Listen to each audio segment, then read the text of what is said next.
Hello everyone, welcome back to another BrickSide Chat, episode 34 today.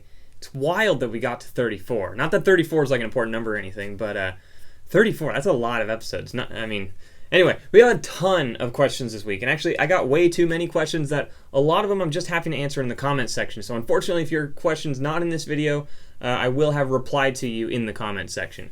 But first, we're going to start off with David S.'s question, who says, how often are you looking for deals and checking for 3 times value? I would say all the time. Now, that doesn't necessarily mean we're going to a physical store, but we're looking on something, whether it's Walmart or Amazon or Target or whatever it might be, or we're checking things like BrickSeek. I know a lot of people use BrickSeek. We don't use it a ton, but there's other little things you can look at where, we're always looking for sales.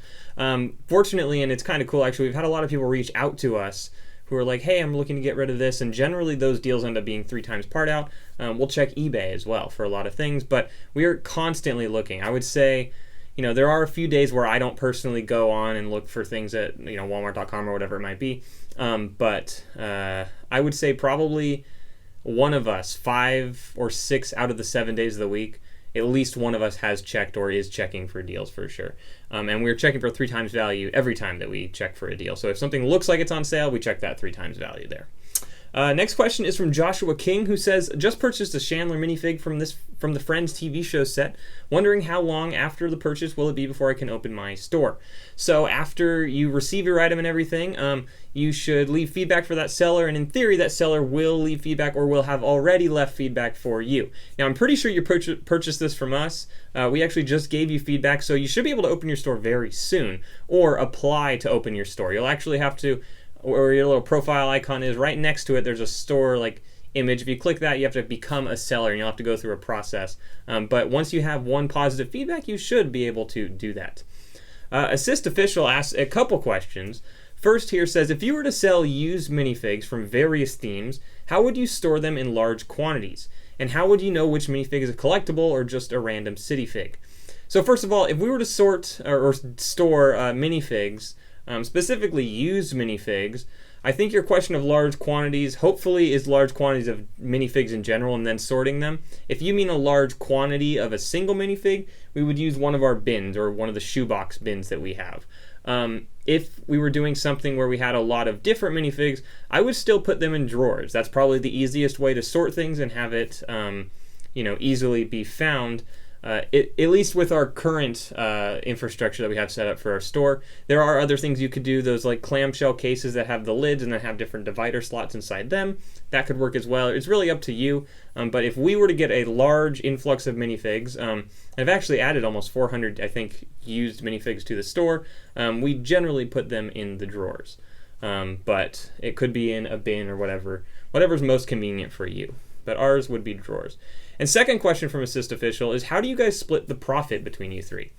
And this is a little hard, I guess, and I'm not going to give you a full example of how we do it, but essentially it's based on 2 big things.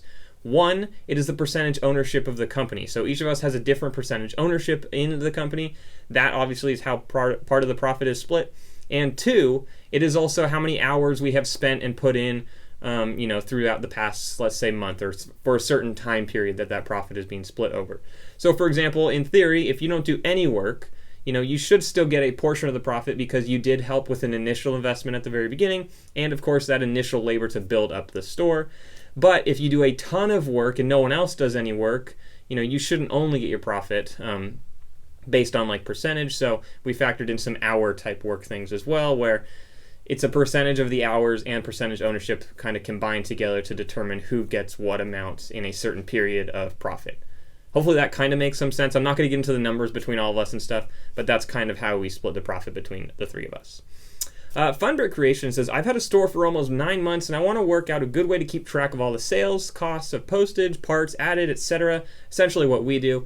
Essentially Funbrick Creation goes on to say and ask, are there any special formulas that you guys use in your monthly sales spreadsheet?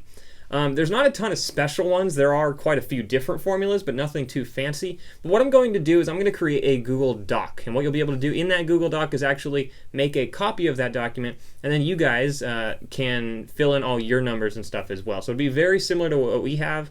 I personally use numbers to keep track of our stuff, but it'll be in a Google Doc. You can make a copy of that. and then you guys will be able to, if you want to track your numbers similar to how we do, there will be a few things I'm not able to do in Google Docs that I have, but overall it'd be very similar and should be simple for you guys to continue tracking your sales and stuff. One thing to keep in mind with that, unfortunately, you do still need to input all the sales. So there's no, it's not an automatic download or anything from BrickLink. What we do is we sometimes download our orders list, and then I can copy and paste certain columns into our spreadsheet. So it's however works for you, but it is still not the most convenient way to do it. But I'll have that Google Drive or Google Docs link in the description below for you guys. Next question is from Rita, who says, do you retain items in your inventory after they're sold out? Simple answer, no, we do not, or we try not to. Occasionally, for some reason, some of them are turned on, but we really try not to, and that's because when you go to upload a piece, it'll say you already have this in your inventory, and it'll already be assigned a remark, but the problem is you have quantity 0. So if you have something else in that drawer on the wall, now you're going and looking for that drawer, you pull it out, you realize the piece you're looking for is not in there, then you realize it's not supposed to have any quantity, so it becomes this whole mess. So we personally do not retain any items.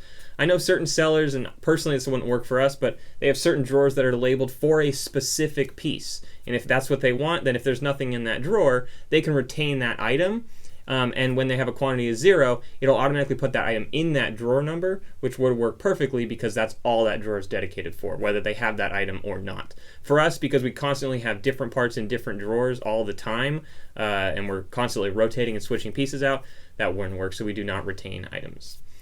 Beachy Mama Brick says, why do you not stamp your bubble mailers as well? And that's in reference to us stamping our boxes. So in the last vlog, or the first vlog, I don't know what it was, I showed you guys I was stamping a couple hundred boxes or whatever. We don't stamp the mailers because the ink simply does not dry on the mailer, or it takes forever to dry. So, and by forever, I mean like probably 20 to 30 minutes before it's truly dry where you can touch it. If you touch it in between there, it just like smudges all over and it's a mess. So what I'm thinking is in the next few months, once we get through most of our plastic bubble mailers, we might switch and go a little more eco-friendly with a purpose or a entirely recycled bubble mailer, which will be all based out of paper.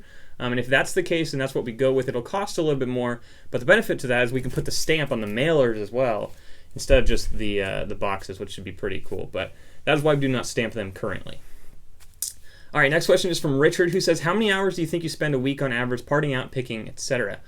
Currently, we're tracking that for January, and I currently have about 80 hours in January as of today, which is the 19th, or this will come out on the 20th, but as of the 19th, I have a little over 80 hours. Paul has, I think, around 40-something hours, and Kyle, I think, has around 10 hours currently. So it definitely varies how much work is being done, and sometimes people will come in and, other people won't come in and whatever happens, but currently those are our hours. We will have something where we show on average how much we spend per month, because currently right now I've been in here just a ton, parting out sets and all that kind of stuff, but it'll all even out eventually. Next question comes from, I'm going to mess up your name, Bendy, or Bedney87, I'm so sorry. It says, if you upload 300 lots at the 6-month sales average, do you need, after a long time, say 8 months, need to update the prices on them, and how would you monitor if your prices are still accurate over a period of time? So yeah, if we upload 300 lots at the 6-month sales average, 8 months later, it's very likely that 6-month sales average is going to change. Now, it's probably not going to fluctuate like crazy up or crazy down, but it might go up or down a little bit. So what I would say, and what we personally do, is every month or so, or month or more often, I would say maybe every 2 weeks to month, somewhere in between there, we go through and we open it in what is called Brickstock or Brickstore. It is currently, or the new version of it, the same creator who created Brickstock is now creating Brickstore. It's very similar program, but it's a little more modern, I guess, in terms of the workflow and how smooth it is. It's great, actually. But using the new Brickstore or old Brickstock, whatever you want, you import your entire inventory, select the whole thing, right-click, click the price, and then I think set to, and you can set it to the 6-month sales average. Then I think you go File, Export, Update Inventory, and then you can paste that XML into BrickLink, and that updates all of your inventory. In addition to that, if you're parting out new sets or whatever it might be, every time we take a new piece from a new set, if we already have that piece on the wall, the price gets set to the 6-month sales average when we add a new piece to the wall if we already had it. So it kind of all fluctuates over time a little bit, but for the most part, it's going to stay pretty balanced because every month, at least, we are updating our inventory using BrickStock, or what is now BrickStore, or we're adding pieces, and if we're adding the same piece we already had, that price gets updated as well. But I would say yes, every 3 months, personally, I would say that's about the max you should wait, in my opinion, before you update your prices. But again, it's totally up to you. And you don't necessarily need to price at the 6-month sales average. You can go up if you would like to. Multigasm Geek says, excellent show. I love watching the questions because they help me with my BrickLink store. Thank you for watching. And says, when parting out city sets, what do you recommend when it comes to the minifigs? Should they be sold complete or parted out? And this is something we've struggled with for a while as well. We've finally come to something where if we have 4 sets of something, generally 2 of those sets, we will build the minifigs, or we'll sell the minifigs together. And then the other 2 sets, we will part out those minifigs. So we're adding a few more lots to our store, and we're seeing what sells. And if in 6 months the built minifigs don't sell, might sell them as parts. So it just depends. But on average, if you're talking specifically city, you're going to want to look at that minifig and see how often it's sold over the past 6 months. We, for the most part, if we're parting out city, which we haven't done in probably 10 months now, for a city set, we would most likely part out the minifig, just because most of the minifigs are so generic that people aren't going to purchase them super often. If it is something, for example, like a Star Wars set or Harry Potter, much more likely that they're going to purchase the minifig assembled or together with all the right pieces, as opposed to just pieces parted out. So, but what we do now is if we have 4 sets, 2 of them get parted out and 2 of them get sold as a complete minifig. Final question of the week, or final question that I'm going to answer on the video this week, is from Chris from the Great Brick Lab, who says, with your future plans to sell used, will you split the cabinets to make a visual line for the new to used, or are you considering a drawer label to note used parts? Unfortunately, we don't know the answer to this yet. So we've debated about this for a while, and we've talked and haven't quite figured it out. And the second we get into new or used pieces, we're gonna have to make that decision. But currently, what our idea potentially is this side of the wall will be used parts, and the inside of the aisle will be all new. We're also thinking about something else where each drawer, instead of labeling D, 2150 or whatever the drawer is, it could be U 2150. The only thing with that is it wouldn't be in a picking order. If we do that, it would. So we're not entirely sure yet. But that will be obviously have to be figured out pretty soon. Another thing potentially is if we just not mix new and used pieces, but in the same, 2 drawers next to each other, one could be new, one could be used. And when we're picking the order, as long as we're labeling things as it's being pulled out, I'm not entirely sure. We haven't figured that out yet. But we will figure that out pretty soon. In fact, if any of you guys sell new and used and you have ideas as to how we should organize our store, splitting up those pieces, please let us know in the comment section below. It'd be very appreciated if we could get some help with that. With that being said, that is it for this week. So thank you guys so much for tuning in to episode 34 of BrickSide Chat. Like I said, 34 episodes. Crazy. 34 is going to be my new favorite number. I don't know why. If you have any questions or comments for next week, go ahead and put them in the comment section below. If you liked the video, if it was helpful at all, please give it a thumbs up. And if you're new to the channel, welcome. Go ahead and click that subscribe button, and we'll see you all in the next video.